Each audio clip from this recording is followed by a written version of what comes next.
ஹரே கிருஷ்ணா. ஓம் நமோ பகவத்தே வாசுதேவாய. ஹரே கிருஷ்ணா. ஸ்ரீமத் பகவத்கீதை அத்தியாயம் 2. கீதையின் உட்பொருட்சுருக்கம். பதம் 71.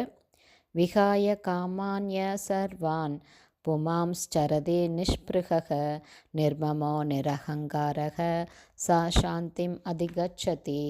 டிரான்ஸ்லேஷன். புலன் இன்பத்திற்கான ஆசைகள் எல்லாவற்றையும் துறந்து விட்டவனும், விருப்பங்கள் அற்றவனும், எல்லா உரிமை உணர்வுகளையும் துறந்திருப்பவனும், பொய் தன்னுணர்வு அற்றவனுமான ஒருவனே உண்மை அமைதியை அடைய முடியும்.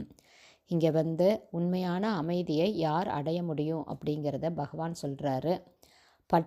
பற்றே இல்லாத தன்மை அப்படின்னா புலன் இன்பத்தில், பௌதீகமான புலன் இன்பத்தில் பற்றுதல் இல்லாமல் விலகி இருப்பது. வேறு விதமாக இதை நம்ம சொல்லணும் அப்படின்னா கிருஷ்ண உணர்வை அடைவது.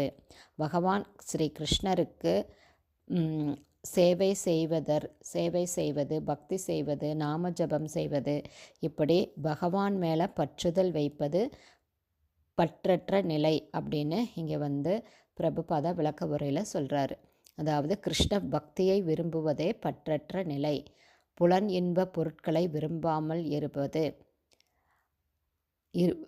அதாவது நம்மளுடைய சென்ஸ் என்ஜாய்மெண்ட், நம்மளுடைய சுகத்துக்காக எனக்கு இது வேணும், நான் இதை சாப்பிடணும், நான் இதை வாங்கணும், நான் இதை இப்படி ட்ரெஸ் பண்ணணும், நான் இதெல்லாம் வாங்கணும், எனக்கு வீடு வேணும், எனக்கு கார் வேணும், நான் என் இஷ்டப்படி உலகமெல்லாம் சுற்றணும் அப்படின்னு நம்மை மையப்படுத்தி அது எல்லாம் தான் புலன் இன்பம் அப்படின்னு இங்கே சொல்கிறாங்க. Sense enjoyment.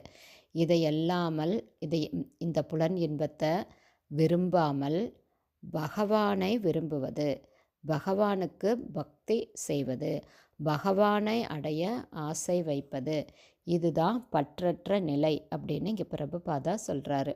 ஏன்னா இந்த ஜட உடலை தான் நினச்சி இந்த உலகத்தில் எல்லாத்துக்குமே உரிமை கொண்டாடி நாம் எல்லாத்தையும் அனுபவிக்கணும் அப்படின்னு ஆசைப்படுறது நம்மளுடைய பற்றுதலை அதிகப்படுத்தி மேலும் மேலும் இந்த பௌதீக பந்தத்தில் நாம் பிறவி எடுக்கிறதுக்கு அது நம்மளை பந்தப்படுத்துது.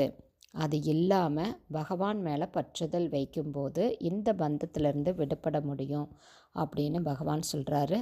மேலும் இதனோட தொடர்ச்சி நாளைக்கு பார்க்கலாம். ஹரே கிருஷ்ணா. குருதேவ்க்கு ஜெய். பிரபுபாதுக்கு ஜெய். ஹரே போல்.